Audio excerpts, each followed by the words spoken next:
오늘 좀 마음을 편하게 하고 좀 말씀을 전했으면 좋겠습니다. 사실 이게 부흥회를 오면 저도 집회를 참 많이 나가보지만 부흥 강사는 자기가 가장 잘하는 거 하나 들고 옵니다. 눈치채셨겠지만 저는 오늘 정말 그러지 않았습니다. 왜 그러냐면 저에게 정말 어려운 토픽을 주셨어요. 뭐죠? 미래라는 토픽을 주셨습니다. 여러분 미래. 보이시죠? 미래.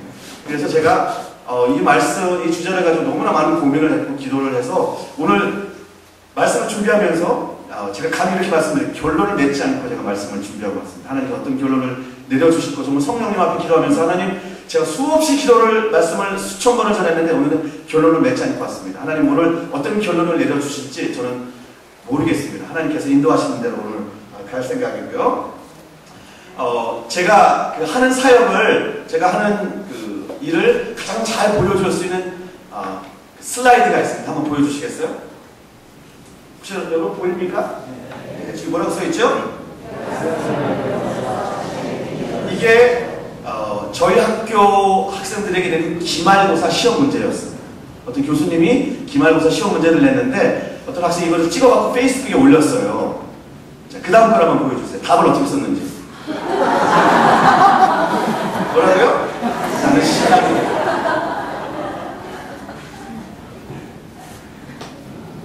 제가 만약에 저 담당 교수님이라고 저는 A4를 줬을 거예요. 네. 여러분 그야보다 신학이 더 좋잖아요. 그렇죠? 얼마나 정직한 답이에요. 이거보다 더 나은 답이 없는 것 같아요. 또 우리에게 신약이 없으면 우리는 또 망조드는 거니까. 그렇죠? 네, 신약. 네. 여러분 그런데 문제는 뭐냐면 이건 기말고사 시험이었습니다. 마지막 문제였는데 학생들에게 구약에 대해서 아는 대로 쓰십시오 그랬더니 나는 신약 성경이 더 좋다.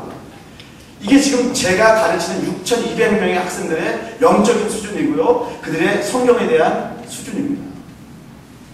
제가 섬기는 백석예술대학교는 방배역 2번 출구에 있습니다. 2호선 타시면 되는 2번 출구 나오자마자 50m 앞에 있습니다. 거기에는 학교는 기독교 대학이지만 사실 이름만 기독교 대학이고 거기 오는 학생들은 거의 대부분의 학생들이 non-Christian, 비기독교인들. 교회를 한 번도 다녀보지 않은 학생들이 얼마쯤 될까요? 6,000명이면. 반응이 와야 제 설교가 재밌습니다. 예. 얼마쯤 될까요?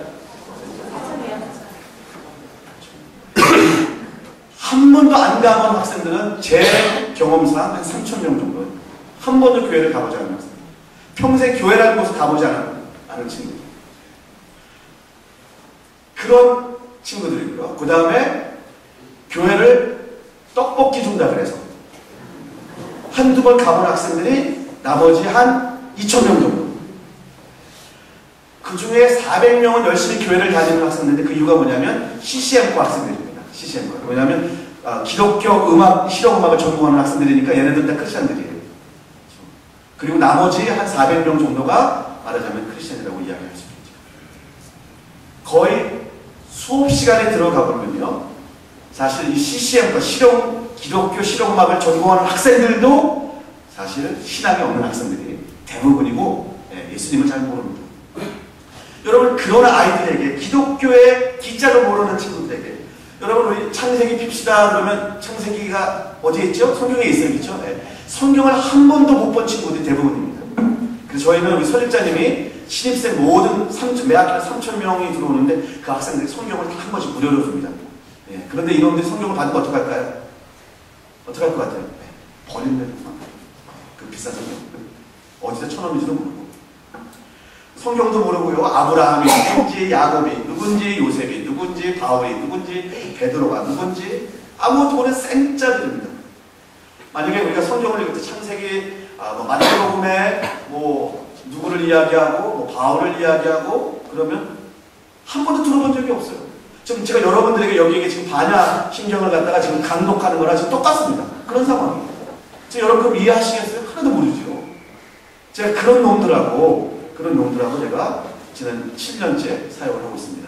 제가 가끔가다 말이 거칠거든요. 그러면 학생들이 주일 예배는 아니니까 쌍소리를 하면 제일 은혜를 많이 받아요. 근데 정신이 바짝 드는 것 같아요. 갑자기 욕을 한마디 해주면 아이들 참 재밌습니다.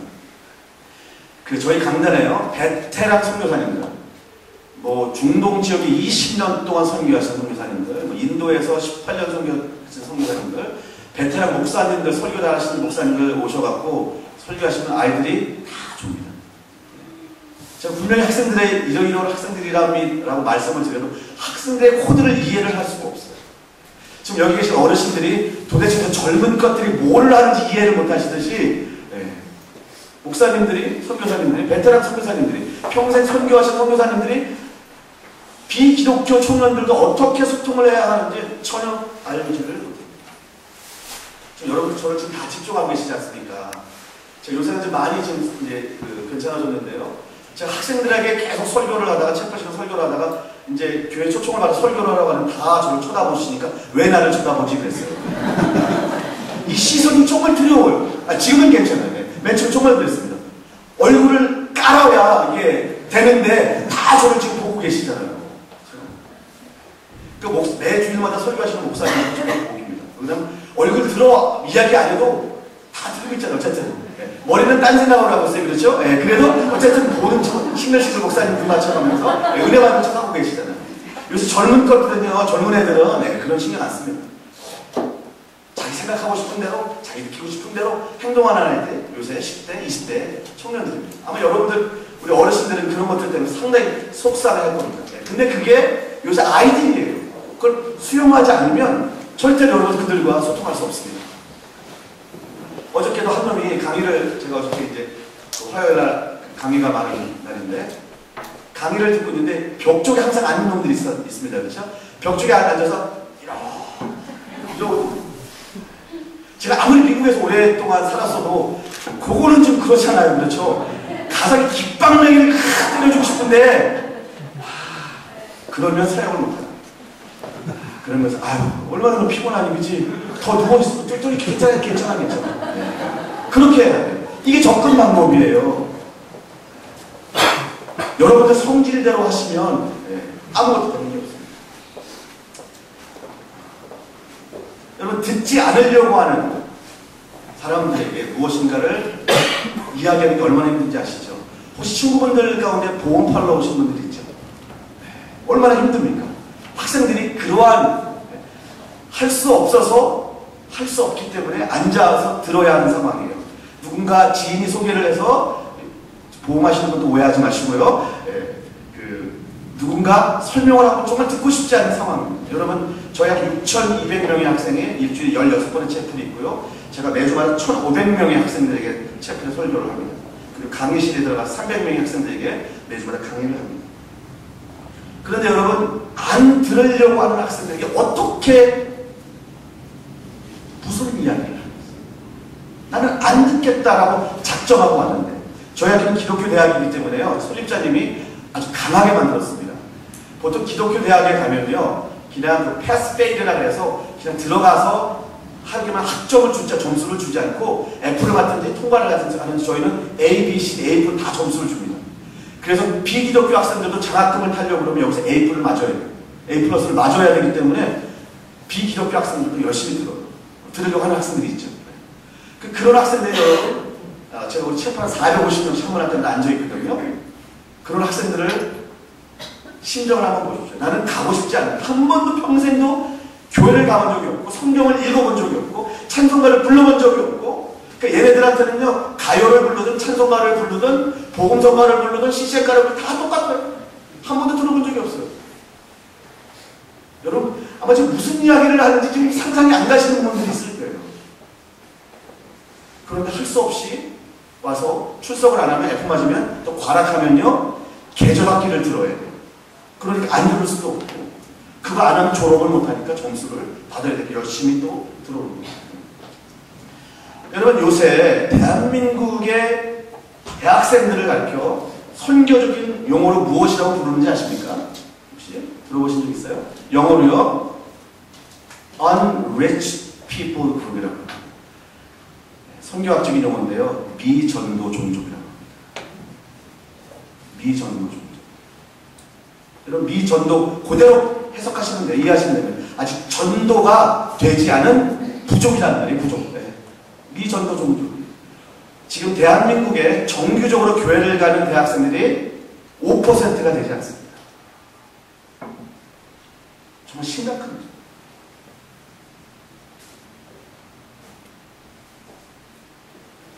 한번 우리 송탄영광교회도 지난 10년 동안에 졸업한 고등학생들이 몇 명이나 되었고 돌아온 청년들이 몇 명이나 되었는가 한번 통계를 내보시면 금방 알 수 있습니다.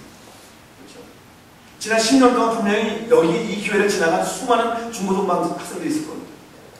물론 취업, 직장 때문에 결혼했기 때문에 안 올 수도 있겠지만 그러나 여기를 지난 10년 동안 지나간 젊은이들은 중고등부 학생은 수없이 많습니다.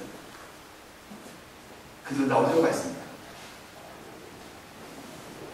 제가 강의하면서 또 개인적으로 상담하면서 그 학생들을 이야기를 해보면요.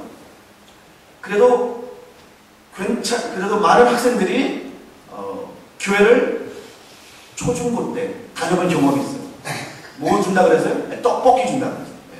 요새는 떡볶이 준다 많은데 네, 맥도날드. 강남에서. 유년기 학교 때 맥도날드 햄버거 사줘야 아이들이 이벤트 때 온다고 합니다.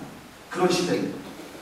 저는 뭐 어렸을 적에 교회를 한 번도 가본 적이 없는데 저하고 연배가 되신 분들 이해가 가실 겁니다. 저희 때는 공책하고 연필 주면 부활절 때하고 크리스마스 때 교회 갔어요. 그렇죠? 네. 저는 그래도 안 갔습니다. 저는 그런 유혹이 안 넘어갔습니다. 어렸을 때. 그런데 왜 교회를 한두 번 다니다가 또는 중학교 때까지 교회를 다니다가 왜 더 이상 교회를 안 다니냐고 물어보면 다른 이유가 없습니다. 고등학교를 가면 교회를 장로님 아들이건 목사님 아들이건 딸이건 열심히 다니는 부모님의 자녀들이건 상관없이 일단 고등학교 1학년이 되면 교회를 다니는 척했다가 2학년 되면 다 포기합니다. 왜요? 수능 때문에. 수능의 스트레스 때문에. 그러다 보니까 학생들이 고등학교 어렸을 때는 교회를 다니다가 고등학교 와서는 교회를 전혀 잊어버리고 잃어버리고 더더욱 교회가 안 가도 되는구나. 신앙이 별로 중요하지 않다라는 그런 생각 가운데 아이들이 자동적으로 세뇌가 되는 거예요. 그러면서 교회를 포기하는 학생들이 얼마나 많은지. 그리고는 영원히 교회를 떠나버립니다.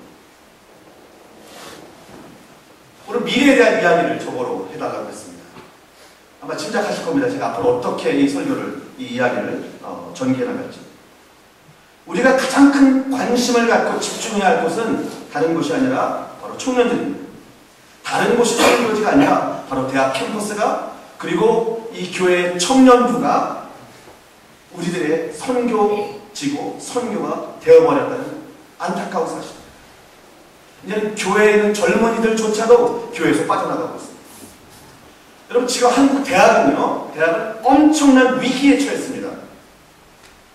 저는 오늘 여러분들에게 다른 것들이 전달 안 된다고 치더라도 여러분들 최소한 위기감을 느꼈다고 위기감을 조성하는 것은 아니지만 여러분들이 지금 대한민국의 젊은이들의 위기감을 느끼고 떠나신다 그러면 저는 오늘 미래에 대해서 충분히 여러분들에게 말씀드렸다고 생각합니다. 지금 한국의 대학들은 엄청난 위기감에 놓여 있습니다. 대학들은 지금 구조조정을 하고 있습니다. 학과 개편이다 정신이 없습니다. 저희 대학도 그렇습니다. 지금 여러분 대한민국 대학이 처해 있는 가장 심각한 위기가 두 가지인데요. 첫째는 뭐냐면 대학에 입학할 학생 수가 빠른 속도로 감소하고 있다는 거고요. 둘째는 대학을 졸업하여도 직장을 구할 수가 없다는 사실입니다. 여러분 1996년 출생자가요 69만 명입니다. 1996년 출생자가 지금 이제 요번에 대학에 입학한 아이들입니다. 69만 명인데요. 중학교 2학년인 2년생 출생자들은요 여러분 49만 명밖에 되지 않습니다. 놀라지도 않죠. 지금 몇만 명이 적어요? 20만 명입니다. 20만 명. 30% 인구가 감소가 됐습니다. 자, 그러면 지금 한국에는요 전문대, 4년제, 산업대를 포함해서 358개 대학이 있는데요. 작년의 경우 모집 정원 대비 등록률이 80%에 미달한 대학과 전문대학이 대부분이라고 이야기합니다. 2016년 내년까지 여러분 평가를 해서 2017년까지 입학 정원을 4만 명을 줄이고요. 2019년까지 평가해서 2020년에는 정원을 5만 명을 감축하고요. 3주기인 2020년까지 평가를 통해서 2023년까지 7만 명의 정원을 감축한답니다. 총 2023년까지 앞으로 8년이네요. 8년까지 16만 명의 학생을 정원을 감축합니다. 이거는 지금 대학사회에서요, 파격적인 지금 충격입니다. 이건 대학사회뿐만 아니라 이 연쇄적으로 여러분, 그러면 엄청나게 많은 교수들과 강사들이 일자리를 잃게 되는 거고요. 그 여파는 상상할 수 없습니다, 지금. 어저께 4월 28일 날 163개 대학에서 7명의 교수와 직원들을 불러서요, 교육과학부에서 대학 구조개혁 평가 면접을 했습니다. 여러분 아세요? 그래서 하위 등급을 받은 대학에는 앞으로 재정 지원을 하지 않겠다는 거예요. 스스로 문을 닫으라는 얘기입니다. 제가 왜 여러분들이 이런 이야기를 드릴까요? 지금 여러분, 대학, 기업, 사회는 서바이벌 하기 위해서, 생존하기 위해서 구조조정이다, 개편이다, 난리 법석을 치고 있습니다. 그런데 젊은이들이 빠져나가고 있는 대한민국의 교회들은 과연 그들의 미래를 위해서, 아니 교회의 생존을 위해서 무엇을 준비하고 있는가? 무엇을 준비하고 있는가? 여러분 안타깝지 않습니까? 지금 제가 말하는 이 젊은이들은 여러분들의 자녀들이고요, 여러분들의 손자, 손녀들의 이야기를 지금 하고 있는 것입니다. 남의 이야기가 아닙니다. 제가 많은 교회 청년들 집회를 가서 설교를 하고 말씀을 나누는데요. 여러분, 교회가 250명, 300명이 모여도 청년들이 20, 30명도 안 되는 교회가 대부분입니다. 70년대, 80년대는 어른이 100명이었다 그러면 유년 중고등부 학생들이 200명, 그렇게 있었습니다. 그렇죠? 옛날에. 지금은 어른이 200명이다 그러면 유년 초중까지 해서 50명, 60명 될까 말까. 이게 지금 일반적인 통계입니다.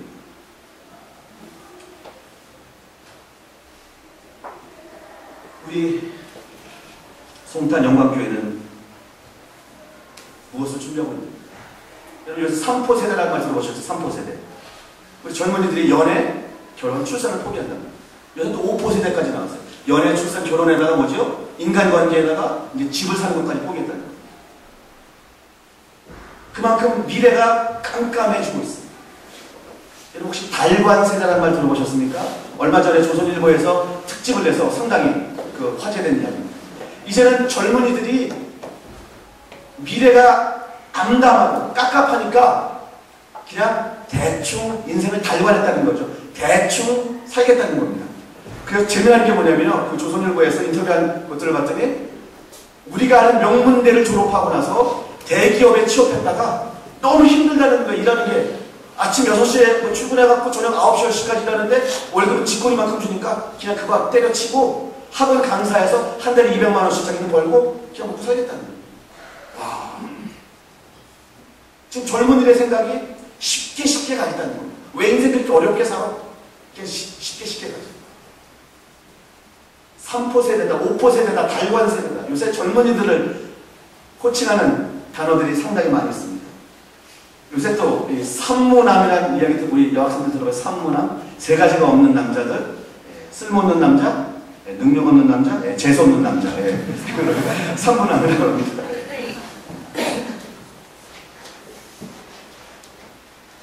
산무, 3가지가 없다. 4가지가 산무, 3가지가 없다. 뭐냐면요, 요새 청년들을 보면요, 제가 청년들하고 사회하면서 느낀 게 뭐냐면 3가지, 사실 4무입니다. 뭐냐면 무기력합니다.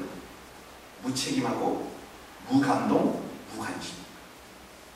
그렇죠? 이런 끄떡이시는 분들은 여러분들의 어디 갈 거 없어요. 그냥 여러분들 자식들만 봐도, 자녀들만 봐도 그래요. 관심이 없고 무기력하고 열정도 없고 그냥 책임감 없고 그냥 뭘 봐도 감동도 없고 그저 그냥 컴퓨터 게임만 죽어라고 처박혀서 하고, 우리 대학생들도 학교 와갖고 그냥 공강 나면 어디 가서 PC방 가서 그냥 하루 종일 그냥 그거 롤, 젊은이들 롤이 뭔지 모르시는 부모님들은 정말 젊은이들의 세계를 모르는 겁니다. 그거에 빠져갖고 그냥 미쳐 살지 않습니까? 여러분, 이러한 현상들이 그저 학교에서만 일어나는 것이 아니지 않습니까? 여러분, 무기력하고 무능력하고 무책임하고 무관심. 여러분, 요새 젊은이들은 인생 자체에 대한 무관심이에요. 아시지 않습니까? 인생에 대해서 무관심하고요, 다른 사람에 대해 무관심하고, 더더욱 정치에 대해서 무관심하고. 그러니 여러분, 종교에 대해서, 신앙에 대해서 관심을 가질 리가 없죠.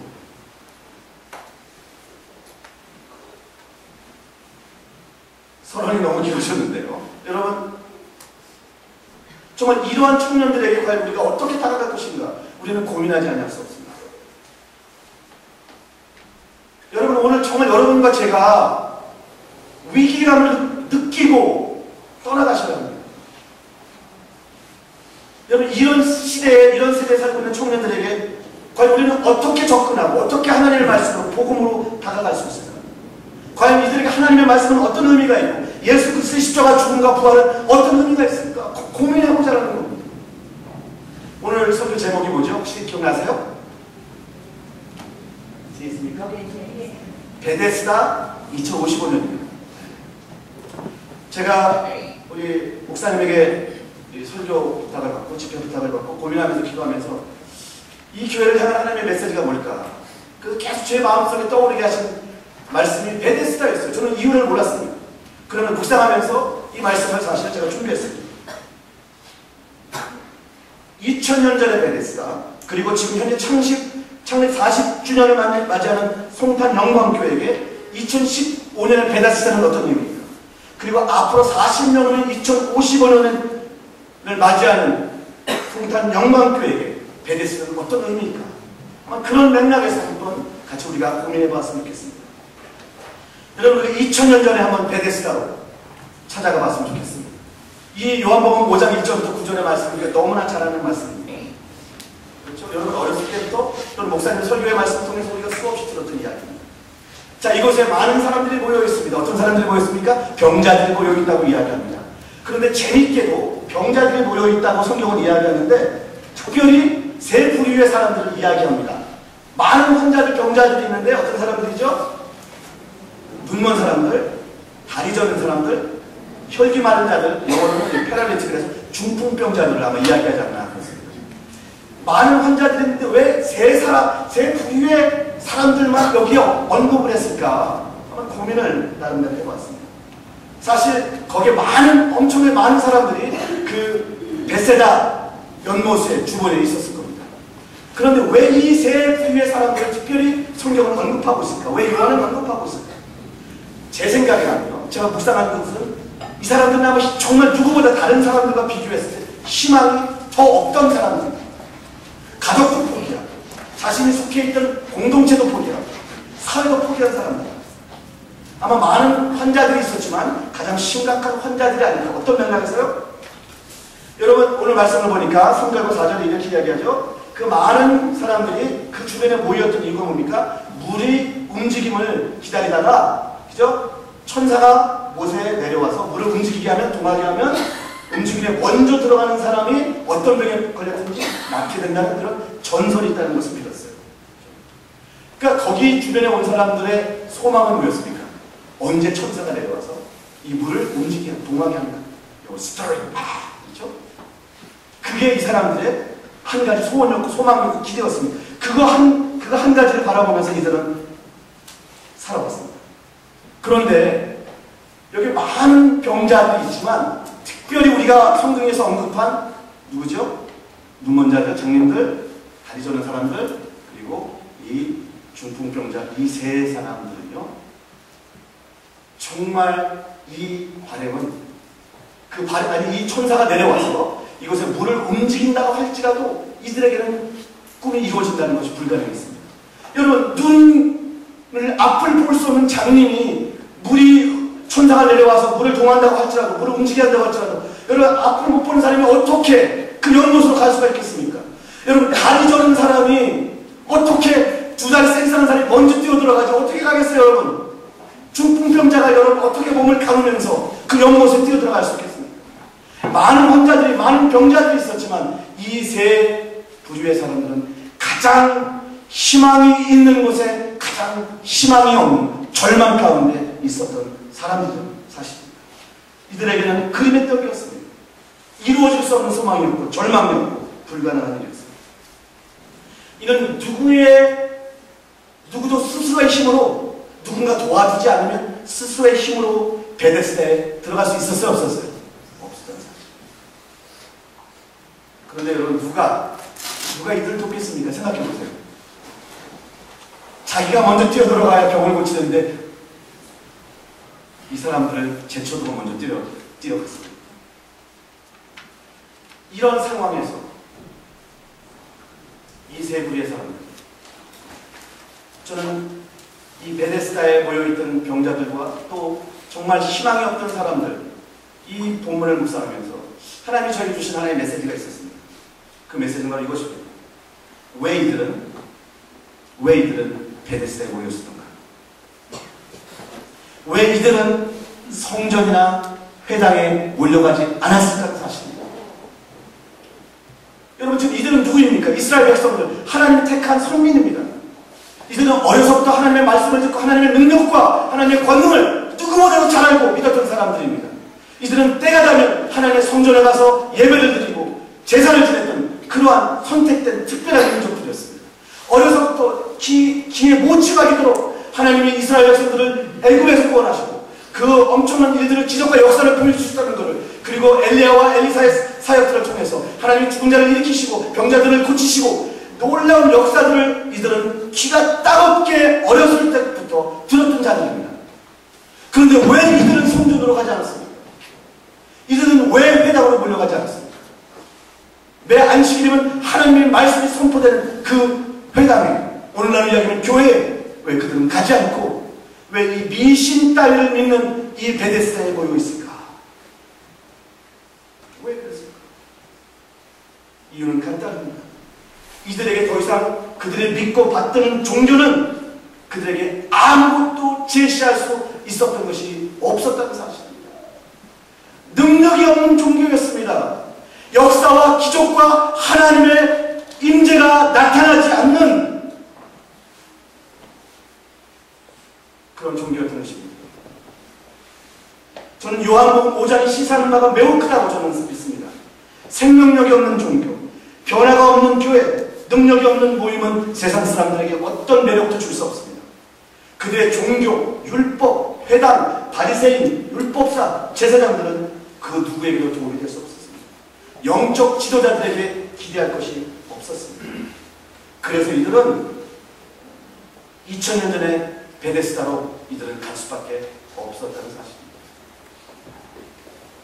그렇다면 우리는 2015년에 베데스다로 한번 와봅시다. 우리가 현재 살고 있는 2015년의 베데스다는 어떤 모습일까요? 여러분, 우리가 살고 있는 대한민국의 교회, 대한민국의 교회는 어떤 모습일까요? 2015년의 대한민국 교회는 2000년 전에 예수님이 사역하신 그 시절처럼 이제 교회로 모이지 않고 그들의 베데스다로 떠나버렸다는 사실입니다. 더 이상 사람들이 교회를 찾지 않습니다. 여러분 아시죠? 더 이상 사람들이 교회를 찾아오지 않습니다. 이제 새로운 신정호까지 생겼습니다. 가나안 교회. 여러분 들어보셨죠? 가나안 교회. 혹시 모르세요? 가나안 교회? 가나안 거꾸로 하면 뭐죠? 안나. 수많은 사람들이 교회를 다니다 실망하고 좌절하고 교회를 떠나버렸습니다. 아시아 미래연구 소장인 최윤식 박사는요, 인구 센서스 자료를 바탕으로 2050년이 되면 한국 교회 교세가 300만 내지 400만 명 정도로 감소한다고 합니다. 여러분 2000년도 전까지는요, 한국 교회 교세를 1000만 명을 얘기했습니다. 어떤 사람은 1200명까지 얘기했습니다. 여러분 앞으로 2050년, 앞으로 몇 년 후면 35년, 송탄 영광교회가 40주년을 맞이할 쯤에는요, 한국교회 교세가 300만 명 내지 400만 명밖에 되지 않는다는 사실입니다. 그리고 그 중에서 60% 내지 70%가 55세 이상의 은퇴자로 구성되고 주일학교는 5% 내지 10%에 불과할 가능성이 크다고 이야기합니다. 그리고 우리가 말하는 이 베이비붐 세대가 은퇴하는 2028년이 되면요, 교회 헌금은 반토막이 나서 10년 이내에 교회 부채를 견디지 못해 부도가 나는 교회가 대부분일 거라고 이야기합니다.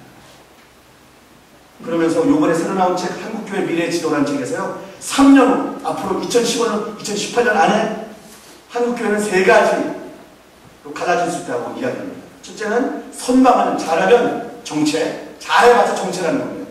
둘째는 가장 큰 시나리오인데요. 심각한 재정 위기고요. 세 번째는 재정 위기 상황이 어느 정도인지 따라서 그것을 얼마나 잘 처리하냐에 따라서 교회가 파산이냐, 교회 분열 가능성도 있다는 얘기입니다. 이게 지금 우리 대한민국 교회가 처한 상황입니다. 여러분 심각해요.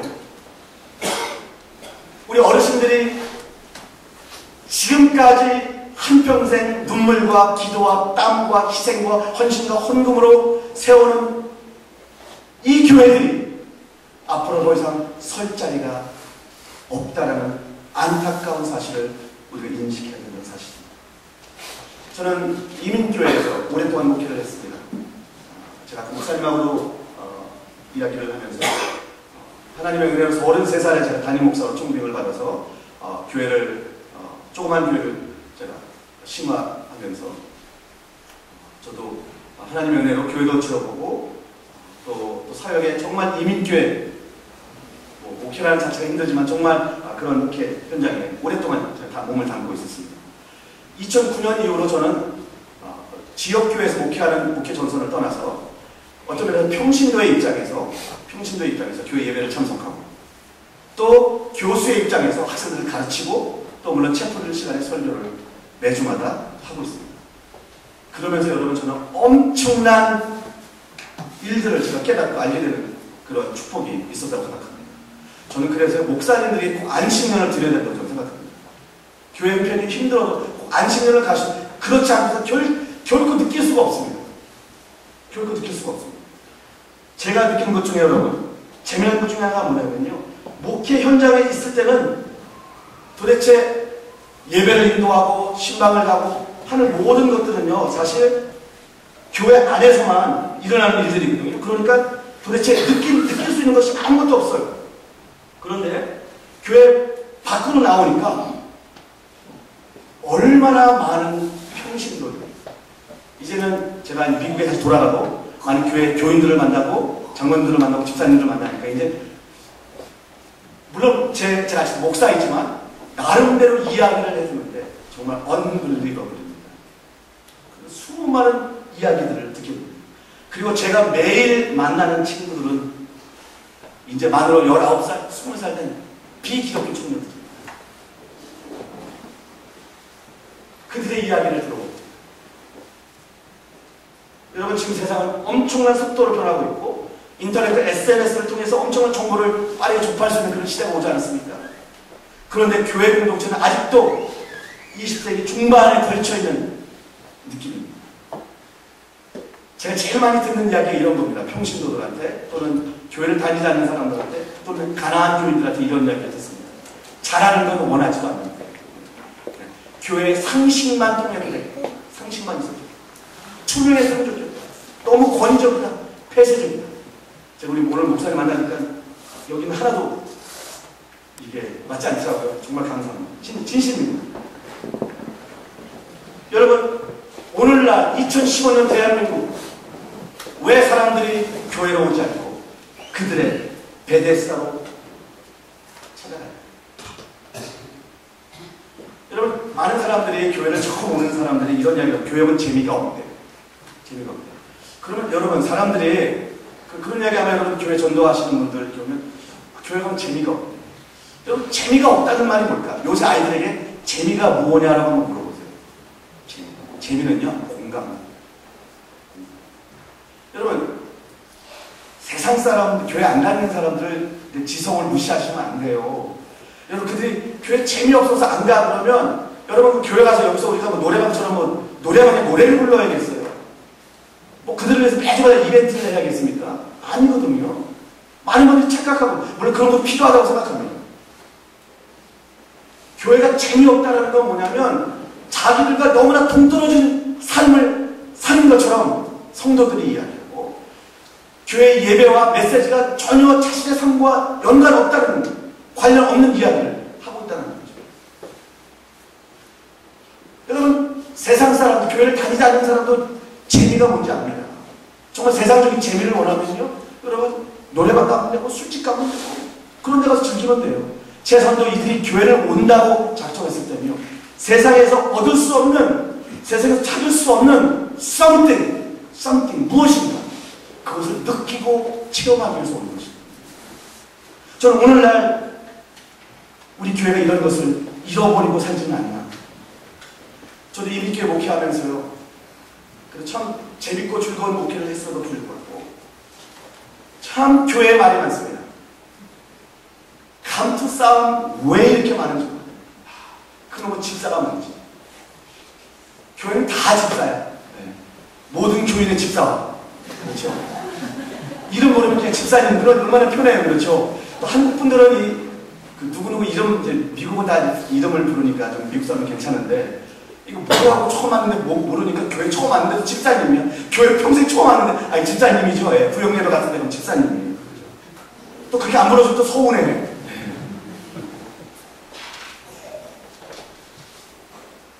권사가 돼야 된다, 집사가 돼야 된다, 안수 집사가 돼야 된다, 장로가 돼야 된다. 시환돼요. 여성계에서 대파 싸움이 붙었습니다. 왜 싸움이 붙었냐면 이 교회 여성계 반찬을 만드는데 깍두기를 담그냐 아니면 김장을 담그냐, 김치를 담그냐, 어떤 거를 담그냐라고 하다가 대파 싸움에서 여성계 전도회 회장이 나오냐 안 나오냐 울고 불고 난리를 쳤다는 거예요. 아니 깍두기를 하든 김치를 담그든 무슨 상관입니까? 그런데 아마 여러분 듣고 계시지만 여러분의 여성계에서 혹시 이런 것들 때문에 난리 법석을 정말 떨 때가 있어요. 제가 목회해본 경험을 죽은 데만 조용하면 되더라고요. 성가대하고 부엌. 웃으시는 거 보니까 아시네, 그렇죠? 성가대하고 부엌만 조용하면 교회는 정말 은혜스러워요. 가장 많은 이야기, 가장 많은 가십거리, 가장 많이 비아냥거리고 가장 많이 남 이야기하는 것이 어디예요? 성가대하고 부엌이거든요. 성가대는 매일 같이 있잖아요. 일주일에 성가 연수가. 여기는 안 그럴 거라고 믿고 제가 이야기하는 거예요. 제가 경험해본 교회예요. 매일 매주마다 모이고 연습하느라 모이고 있기 때문에 또 모든 일반적으로 또 교회 리더들이 성가대를 많이 하다 보면 천천히 교회 처음 온 사람들이 아니 교회는 어떻게 되게 세상보다 더해. 그런 얘기 있어요.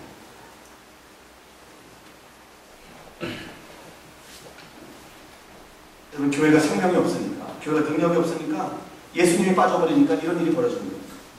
여러분 상상해 보십시오. 교회를 요리학원을 수년을 다녔는데 음식을 만드는데 전혀 도움이, 음식 솜씨 하나도 나아지잖아요. 그럼 그 요리학원 다니겠어요? 안 다니겠어요? 안 다니지 않습니까? 여러분 헬스 다니시는 분들 있죠? 저도 운동하는 거 좋아하거든요. 저도 매일 가능하면 학교 앞에 우면서 하는데, 우면서 매일 하루에 30분 내지 1시간 정도 올라가려고 합니다. 그렇죠?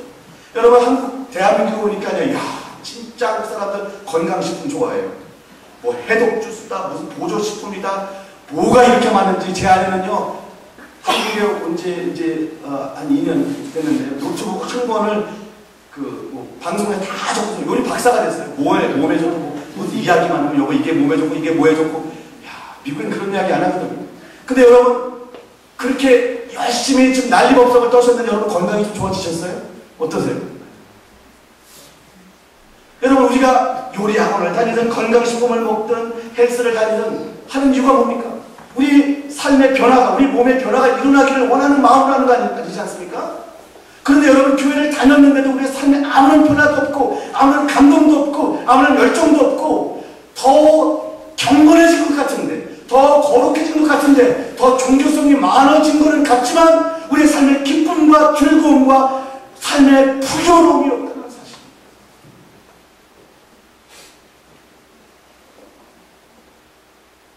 여러분 신기하지 않습니까? 교회는 다니면 다닐수록 내 마음에 기쁨이 없어요. 즐거움이 없어요. 왜 그럴까요? 우리 신앙이 무엇인가 잘못 가고 있다는 겁니다.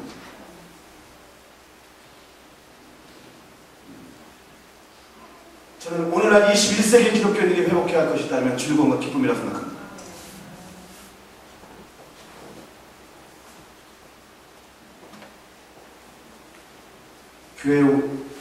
교회를 처음 다니지 않는 분들이 교회에 왔을 때 여러분들의 거룩하고 경건한 모습이 그들에게 임프레션이 될까요?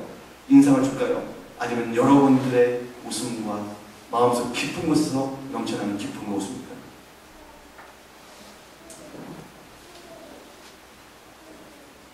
2015년에 베데스다. 결국은 우리는 크리스찬이 되고 나서 도덕적으로 조금 나은 사람이 되었을 뿐 삶의 기쁨도 즐거움이 없기 때문에 결국은 세상을 향해서 외치지 못한다는 사실입니다. 여러분, 우리가 예수님을 믿고 눈에 보이지도 않는 하나님을 믿는다고 하면 그 이유가 어디 있습니까? 우리가 교회 와서 찬양을 하고, 아까 우리 여기 앞에서 인도하신 찬양 인도하신 전도사님 정말 주여 하면서 찬양을 하면서, 저도 미국에 살았지만 이런 거 잘 합니다. 제가 하나님 앞에 정말 감사하는 것 중에 하나가, 제가 미국에서 모든 교육을, 신학교육이니 모든 교육을 받았지만 그래도 저에게 한국인의 이 들끓는 열정과 영성을 주신 하나님께 감사해요. 근데 우리 대한민국 민족은 열정과 영성은 있는데 그걸 뒷받침해주는 인격과 즐거움과 기쁨이 없다는 안타까운 사실이죠. 여러분, 우리가 하나님을 믿는 이유가 무엇입니까? 세상에서 얻을 수 없는 것, 예배 왜 옵니까? 우리가 세상에서 볼 수 없는 것, 느낄 수 없는 것, 하늘의 그 영적인 것, 우리 오감을 초월하는 something 무엇인가? 하나님만이 주실 수 있는 어떤 교회, 하나님의 교회 공동체가 무엇인가 만들어낼 수 있는 것을, 세상과 구별되어 있는 그런 것을 경험할 수 있기 때문에 여러분, 우리가 교회에 나오고 하나님을 예배하는 거 아닙니까? 아멘? 아멘. 여러분, 2015년에 대한민국은 이렇게 심각합니다. 2000년 전에도 사람들은 회당이나 성전으로 가지 않고 그들의 행복을 위해서 베데스다로 갔습니다. 2015년에 수많은 사람들은 교회로 오지 않고 그들의 베데스다로 향하고 있습니다. 여러분, 2055년이 되는, 그리고 앞으로 40년 후 송탄 영광교회의 미래는 어떻게 될까요? 지금 10대는 50대가 될 것입니다. 지금의 20대는 60대가 될 것입니다.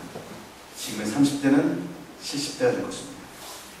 지금의 40대는 80대가 되셨든지 아니면 중인계로 가셨든지 50대인 저는 분명히 미국에 있을 겁니다.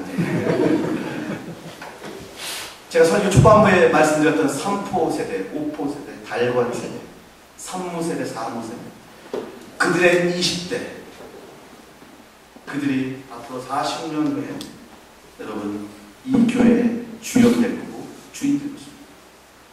그런데 앞으로 이렇게 계속 간다 그러면 과연 지금 3포 세대를 맡고 있는 젊은이들이 이 교회에 나 60이 되어서 남아있을 사람이 과연 몇 명이 될까? 지금 이 속도로 교인 수가 감소되고 있고, 이 속도로 암울한 이 한국 교회가 여러분 40년 후에 간다 그러면, 40년 후에는 여러분 솔직한 심정으로 송탄 영광교회 40년 후 미래를 보장할 수 있습니다. 이런 이야기 많이 들어보셨지 않습니까? 여러분, 미래가 있는 교회는요, 지금보다 10년이 더 좋은 교회입니다. 지금보다 20년이 더 좋은 교회. 여러분, 상상해 보십시오. 송탄 영광교회가 앞으로 40년 후에 더 좋은 교회가 되려고, 40년 후에 이 교회가 이 건물에서 꽉 찬 성도들로 예배를 드려야 한다면, 여러분, 과연 우리 송탄 영광교회는 무엇을 지금 이 시점에 해야 하는지. 아까 제가 말씀드렸습니다. 미래학자들은 교회가 계속 감소로 가고 있고, 더 나아가서 재정 상태를 이기지 못해서, 결국은 돈입니다, 여러분. 재정 상태를 이기지 못해서 교회들이 무너질 것이다 라고 이야기하고 있습니다. 정말 그렇습니다. 여러분, 제가 미국에서 대부분 교회를 질 때 융자를 합니다. 융자를 하는데 한국은 원금은 안 갚고 이자만 갚지 않습니까? 미국은 절대로 그런 게 없고요. 원금하고 이자를 같이 갚습니다. 그래서 미국 사람들은 이제 몰개지라고 그러는데요. 집을 사면 30년을 갚습니다. 그러니까 30대 중반에 보통 집을 사면 30년 동안 죽도록 다 갚으면 이제 은퇴하고서 이제 그냥 그 빈집에서 사는 겁니다. 저도 교회를 지면서 융자를 10억 정도를 하는데, 정말 놀라운 일이었습니다.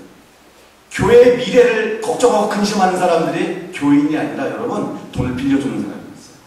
무섭지 않습니까? 이 교회가 계속해서 성장하고 발전해서 우리가 엄청난 돈을 빌려주는데 과연 갚을 수 있을까? 여러분 심각한 문제. 교회의 미래를 은행 사람들이 더 걱정한다니까. 여러분들이 걱정하시는 것보다 저는 여기 융자를 끼고서 교회를 졌는지 안 졌는지 모르겠지만 여러분 장로님들이나 교인들이 걱정하는 것보다 은행 사람들이 더 걱정해요. 여러분 만약에 이 교회가 문을 닫는다 그러면 이 오지에 여러분 이게 이 건물에서 뭘 할 수 있겠어요? 은행은 엄청난 손실을 끼얹는 겁니다. 여러분 알겠지만 서울 근교에 있는 엄청나게 큰 교회가 그렇죠? 빚을 감당하지 못해갖고 몇백억의 빚을 감당하지 못한 교회를 팔게 되는 거예요. 이제 이런 일들이 지금 그 서울 근교에 비일비재하고 있습니다. 교회를 크게 전하면 교회 교인들이 찾아올 줄 알았고 교회에 부흥할 줄 알았어요. 그런 시대는 지났다는 사실이죠.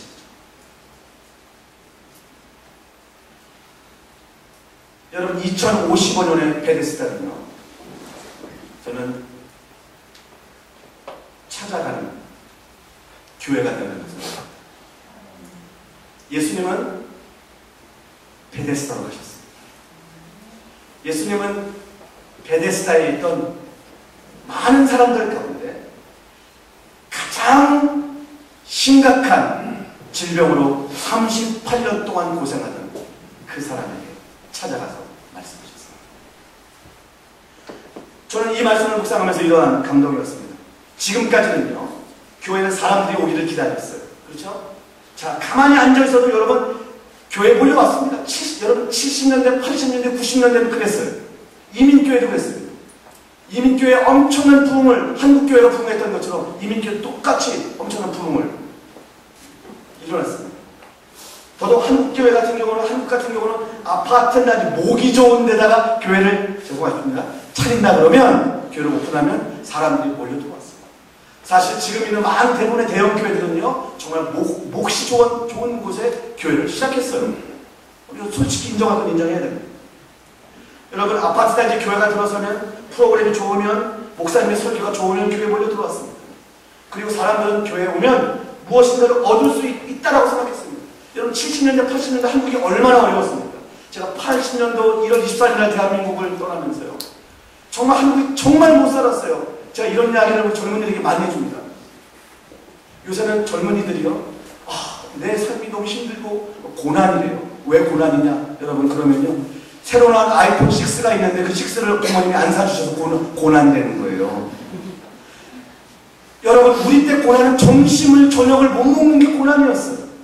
저도 여러분, 대한민국에서 초중고를 다니면서 제 친구들 반 이상이 중학교, 고등학교 도시락을 못 먹는 친구들이 많았어요. 그런 시대.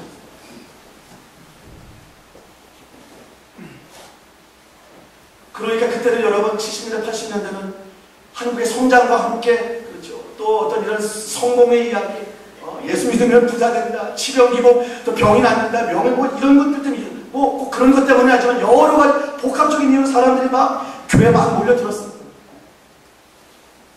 지금 부흥한 교회들 보면 다 80년대 부흥했던 교회들, 아파트 부흥과 함께 한국의 경제와 함께 부흥했던 교회들, 대부분의 교회들.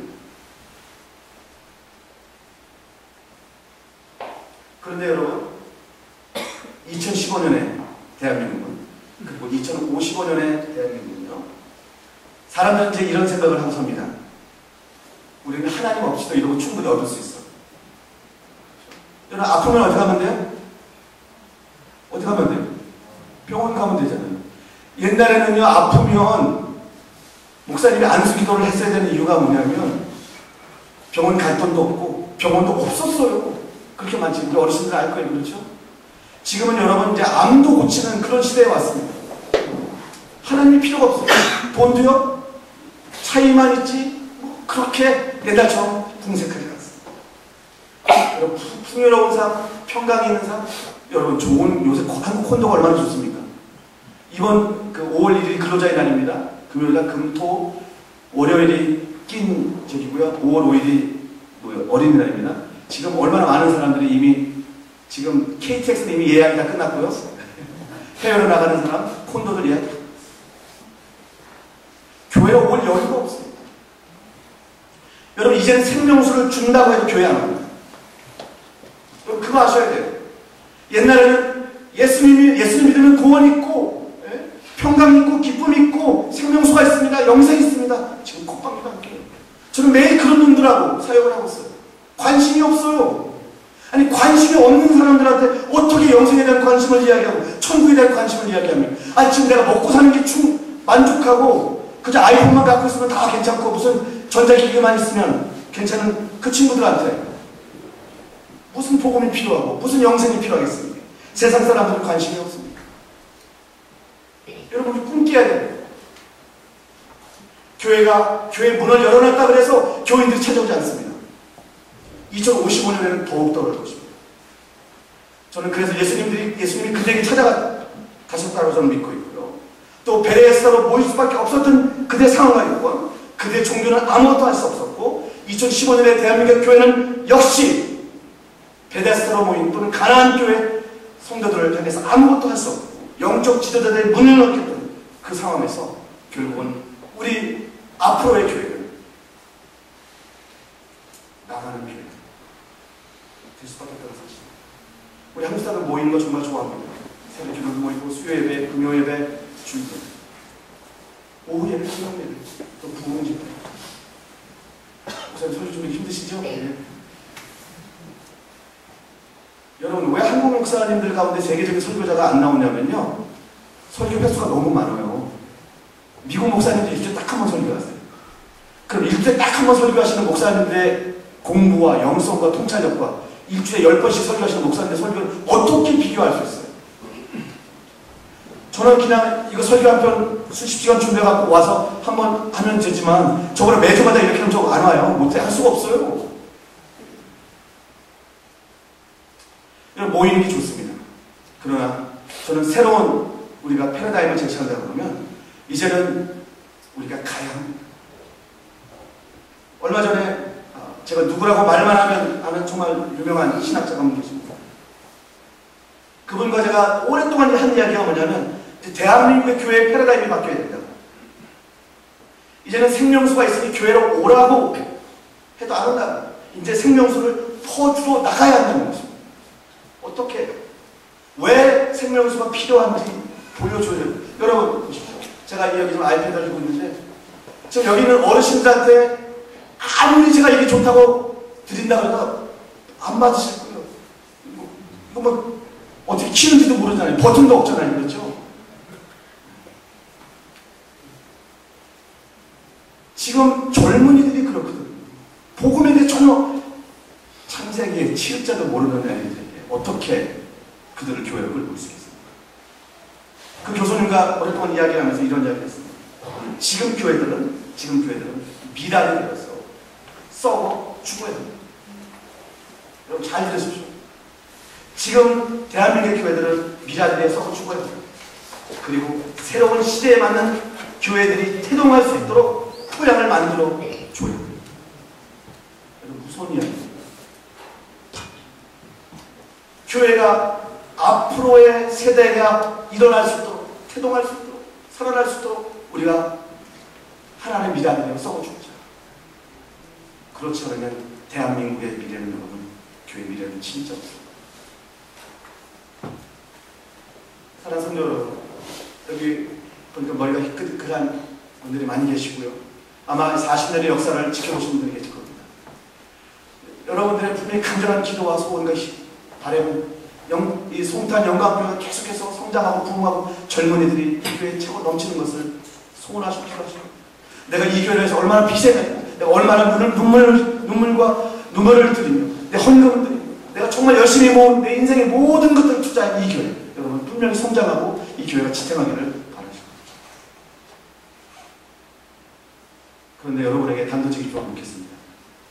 이 교회 젊은이들은 어디 있습니까? 이 교회 젊은이들은 어디 있습니까?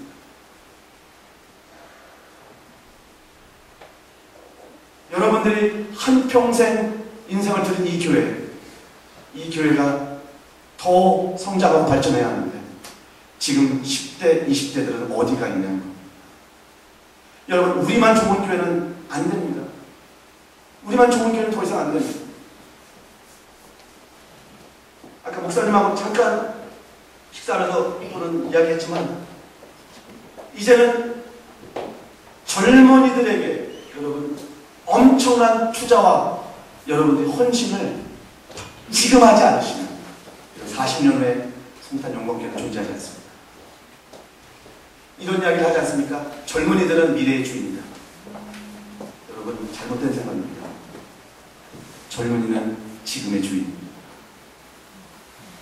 지금 그들에게 주인 자리를 넘겨주시지 않으시면 여러분, 이 교회는, 대한민국의 교회는 앞으로 참 힘들어집니다.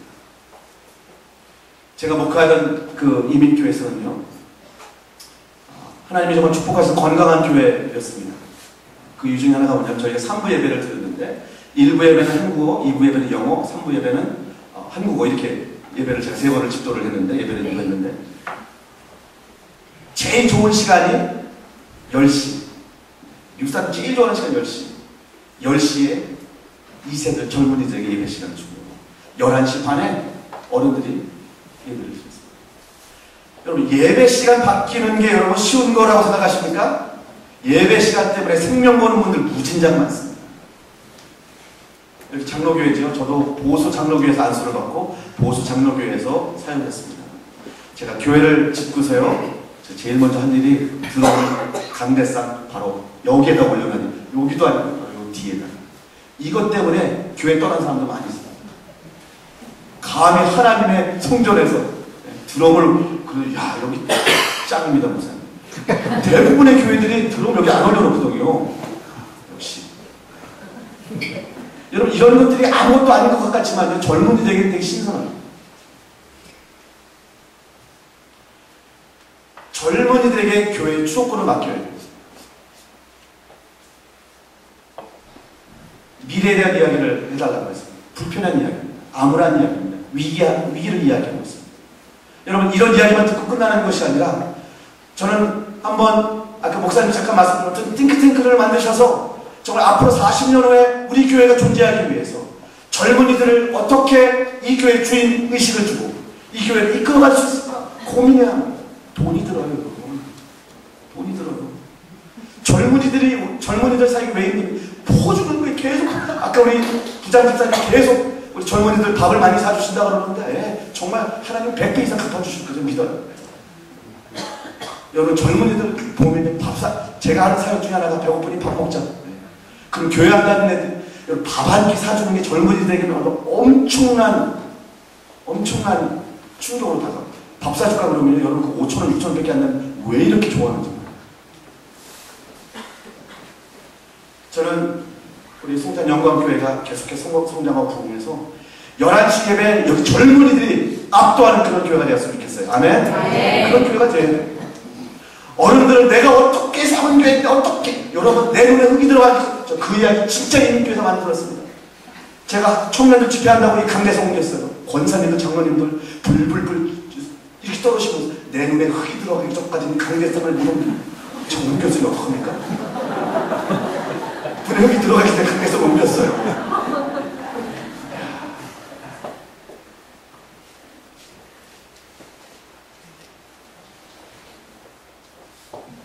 저는 교회 상황을 전혀 모릅니다. 이 교회가, 송탄 영광교회가 건강한 교회가 되려면 유년주의하고 중고등, 대학생이 어른들의 2배가 되면 건강합니다. 여러분, 그렇게 하려면 어떻게 하셔야 돼요? 투자하셔야 돼요. 헌금하셔야 돼요. 여러분, 저는 이해가 안 돼요. 뭐냐면, 우리 한국 부모님들은 자기는 못 먹고, 저는 지금 미국식 사고방식이라 일단 제가 먹고 애를 주거든요. 네, 제가 입고, 네, 저는 아빠니까. 엄마는 안 그러더라고요. 네. 그래서 하나님께 남자와 엄마, 아빠를 만들어 놓은 이유를 제가 알려줄 때, 여러분, 우리 한국 부모들은 나는 못해도 자식들에게는 뭐든지 해줘. 그렇죠? 여러분, 여기 영적인 자녀들을 위해서 여러분, 우리가 투자하지 못할 게 뭐 있겠습니까? 여러분, 지금까지 여러분들이 수고하고 노력하고 희생한 이 교회에 젊은이들이 넘쳐나고, 여러분 지금 예배 시간에 징징대고 시끄러우면 좀 어때요? 거룩한 예배 드리는데 뭘 애기 울음 소리를 들어야 교회지요. 답답해요 정말. 말이 돼요 안 돼요? 안 되는구나. 저기 뒷자리에 여러분 아이들이 빽빽거리면서 시끄러워서 예배를 드리지 못할 정도로 저기 뒤에 꽉꽉 차 있어야 됩니다 여러분. 그게 복이에요. 장례식을 많이 하는 거 여러분 원치 않으시잖아요. 유아세를 또 많이 줘야죠. 저는 여러분들에게 지금 한종일 하겠습니다. 오늘 마치려고 하는데요. 몇 장이 더 남았는데 여러분 이렇게 말씀드릴게요. 제가 구체적인 제안은 못하겠습니다. 그러나 여러분 미래를 위해서 우리 교회가 무엇을 해야 할까? 어떻게 해야 할까? 어떻게 준비해야 할까? 어른들이 양보하고 배려하죠. 젊은이들이 마음껏 뛰놀 수 있는 토양을 만들잖아. 젊은이들의 이야기를 들어줄 수 있는 귀를 갖잖아. 젊은이들에게 밥 한 끼 사줄 수 있는 넉넉함을 갖잖아. 이런 것들.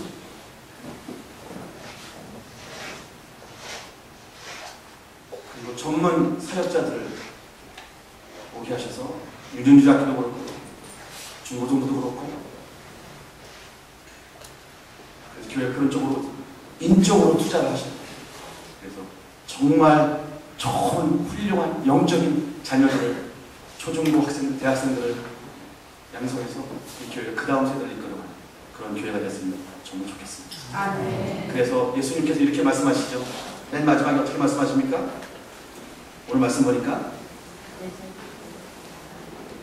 일어나 걸어가라. 그래서 이 성탄 영광 장로교회가 2015년에서 일어나 걸어가서 2050년 맞이할 때 분명히 하나님이 또 축복하시면 그때까지 살아계신 여러분들 하나님이 그래 하나님이 그때 우리에게 위기의식을 주셔서 그때 우리가 결단하고 우리가 하나님의 음성을 듣고 일어나 걸어가서 이런 놀라운 역사를 시작했지. 그런 감격이 여러분의 가운데 여러분의 인생 가운데 있었으면 좋겠습니다. 아멘. 기도하겠습니다. 한번 우리 세례 한번 합심해서 한번 기도했으면 좋겠습니다. 여러분 우리가 그냥 말씀을 듣고 또 이런저런 이야기를 듣고서 그저 이렇게 감동만 받고라는 것이 아니라 한번 이렇게 이런 고민을 여러분들에게 한번 던졌으면 좋겠습니다. 하나님 하나님 송탄 영광교회 교인으로서 2050년 55년 앞으로 40년 후에 이 교회가 부흥하고 성장하고 발전하는 그 모습을 보기 위해서 하나님 제가 이 시간에 할 수 있는 것이 무엇입니까? 하나님 나에게 말씀하여 주옵소서. 하나님 이 순간에 하나님 제가 어떤 희생과 어떤 헌신과 어떤 결단을 주님 해야겠습니까? 하나님 나를 하나님의 도구로 사용하여 주옵소서. 하나님 나를 불러주시옵소서. 나에게 말씀해 주시옵소서. 그래서 내가 하나님의 미나리 땅에 떨어져 썩어 죽어서 하나님 수십 배의 열매를 맺으십니다. 하나님 내 삶이 내 인생이 하나님 내 시간과 내 열정과 내 재물이 하나님의 미나리 되기를 소원합니다. 하나님의 영광을 보기를 원합니다. 하나님 그런 놀라운 역사가 하나님 이곳에 이 자리에 하나님 나의 일생을 통해서 하나님 일어나게 하옵소서라고 우리 한번 이 시간에 합심해서 한 목소리로 한번 기도하겠습니다. 놀라우신 하나님 아버지 이 시간에 하나님 감사합니다. 하나님 우리에게 말씀하여 주시고 우리에게 찾아와여 주시고 하나님 오늘도 우리에게 하나님 성도의 역사하신 하나님 하나님 아버지 이 시간에 기도합니다. 하나님 수많은 교회들이 하나님 영향력을 잃어버리고 수많은 교회들이 하나님 교회를 떠나고 있습니다. 하나님 우리 속단하는 교회를 하나님 축복하여 주시옵기를 간절히 기도합니다. 하나님 이곳에 우리에게 말씀하여 주시고 하나님 이곳에서 하나님 사랑하는 성도들에게 하나님 주의 음성을 들려주셔서 하나님 내가 어떻게 살아갈까 하나님 어떤 우리 교회의 미래를 향해서 어떤 헌신과 어떤 투자와 세상 사람들은 교회에서 진정한 안식과 기쁨과 즐거움과 평강 또 하나님의 위로부터 오는 것들을 체험하지 못하고 느끼지 못하기에 자신들의 방법으로 하나님 인생의 의미와 행복을 찾기 위해서 베데스다로 몰려들어가고 있습니다. 하나님 수많은 젊은이들이 또 역시 교회를 떠나 방황하며 하나님 나름대로의 행복을 찾기 위해서 인생을 살고 있습니다. 하나님 오늘 이 저녁에 우리에게 찾아와 주셔서 말씀하여 주셨습니다. 하나님 우리 사랑하는 송탄 영광교회가 하나님 미래를 준비하기 위해서 하나님 우리가 무엇을 해야 하며 하나님 어떠한 삶을 살아야 하며 어떠한 투자를 해야 하는가 하나님 진짜 고민하며 하나님 앞으로 40년이 지나온 40년보다 하나님의 영광을 더 경험하는 아름다운 교회로 하나님 멋진 교회로 세워주시기를 기도합니다. 아멘. 하나님 지금까지 하나님의 40년 동안 하나님 사랑하는 성도들의 희생과 눈물과 기도로 하나님 그들의 투자로 이 교회를 세워주셨습니다. 하나님 이제 앞으로의 40년은 하나님 이들의 땀과 노력과 수고가 더하여서 하나님 더 아름답고 더 영광스러운 하나님 교회의 모습으로 변화해 갈 수 있도록 하나님 축복해 주시기를 간절히 기도합니다. 하나님 우리 사랑하는 담임 목사님을 비롯해서 부교육자들 또 장로님들 재직들 모든 성도들이 한 마음이 되어서 하나님이 주시는 꿈과 비전을 향해서 하나님 열정적으로 나아갈 수 있도록 하나님 축복해 주시기를 간절히 기도합니다. 하나님 할 수 있거든요. 무슨 말이냐 믿는 자에게는 능치 못함이 없다고 말씀하셨습니다. 하나님 그러한 믿음과 열정을 하나님 우리에게 허락해 주옵소서. 예수님의 이름으로 기도합니다.